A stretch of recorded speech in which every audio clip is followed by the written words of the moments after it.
Joining us next, we've got a team working on a solution that is especially important at times like this. Senzehub Vital Signs wearable flags early warning of condition deterioration which otherwise goes unnoticed. Driven to work on this idea after a devastating life event, his hustle has landed him several government-paid projects and a complete ready-to-deploy solution. Having worked with all the founders in the program, George comes across as one of the most proactive founders in the cohort. Without further ado, let's bring in George from Senzehub. Hi, George. Hi. All right, George, you're all set to go. Okay, Jit forgot to mention I'm also one of the oldest. Yes. Good afternoon. George from Senzehub focus on monitoring of health and well-being. Vital signs is universally adopted in healthcare as a main indicator of essential human functions. Breaking news, Singapore crosses 20,000 COVID cases with 788 new infections. We don't detect, but alerts when unwell, and early 2020, we are already deployed in a secured site. In 2018, my dad was warded in 4 hospitals, and I actually saw firsthand nurses taking vital signs manually. This can't be so, I told myself. Let's do wearables that could auto-measure and transmit on a large scale, thus relieving the busy nurses to do patient care. 2 months later was an actual problem released by the healthcare industry, by a hospital for a solution, and with 2 grants of 170,000, we are now deployed. Even in normal times, seniors when at home, especially those alone in many countries, the issue is really no one knows if they are well or needs help behind closed doors. With COVID-19 and using our working solution, we use the same hardware and can add B2C fairly quickly to also look after the seniors, and that's what we are doing now in the race against time. With the virus rapidly transmitted, vulnerable seniors are at risk of severe infection. This outbreak is expected to last till 2021, which is very sad, and likely no vaccine or cure for another 18 months or so. How do we know if our seniors alone have symptoms of fever or are facing with difficulty breathing and need urgent help? This is what we do. This enterprise solution takes heart rate, SpO2, which is the oxygen level, indicating of breathing difficulties, temperature at intervals, and auto-transmit for remote monitoring. Alert notification is triggered for help when readings are abnormal against individualized baseline. This decreases treatment costs, shorten recovery time, and even saves lives with early intervention. We have a great team with expertise in embedded systems. Myself from the commercial world, doing consulting, financial service, and tech previously with fairly large companies, partners in design and manufacturing, and also very importantly, our scientific advisor from NUS, Dr. Matthew Chua.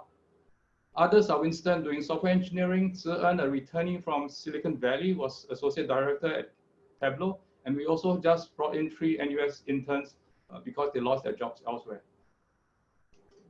With the many use cases, the most immediate are 1, Singapore Expo, nursing homes and seniors who are by themselves.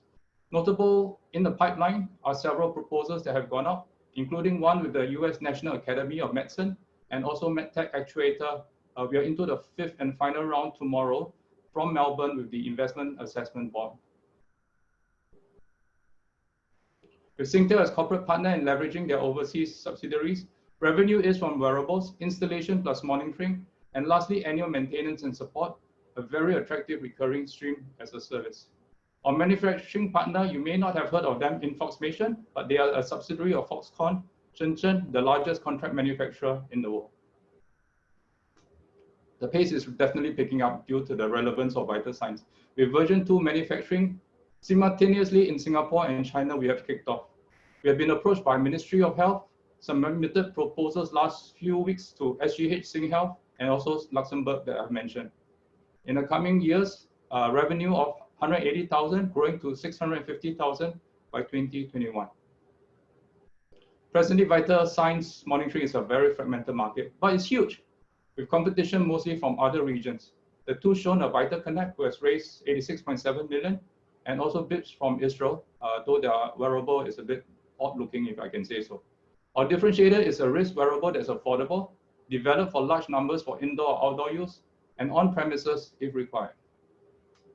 Real-time vital monitoring is 110 billion by 2025, growing at an 13.8% annual rate, which is the highest in Asia Pac.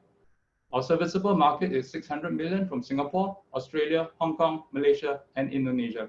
Senzehub is currently being tracked by Gartner, Senior Director Healthcare Greg in Missouri, US, and we just had a conference call last week. And in the last few days, actually, I'm quite surprised, 2 large VCs actually contacted us out of the blue. With an aging population in many countries and what has been achieved with less than 200,000 bootstrap, it's quite amazing for a hardware software company to have developed a total enterprise solution. We are quite lean and will continue to grow during this period. IP and R&D is validated by a panel of technical local experts from Singtel and Enterprise Singapore with IPR. Senzehub is focused on detecting changes and saving lives, with early alerts as shown in our vision of hospitals, pre-admission triage on the way in an ambulance, and seniors who are alone at home, they can be detected and protected. Life is precious, and we are at the forefront to make visioning a reality soon. With strong interest from the medical community and VCs who have pinged us, we will continue to grow here and overseas. We actually have a 5:30 p.m. factory call in a while. Thank you, and do reach out to us to find out more.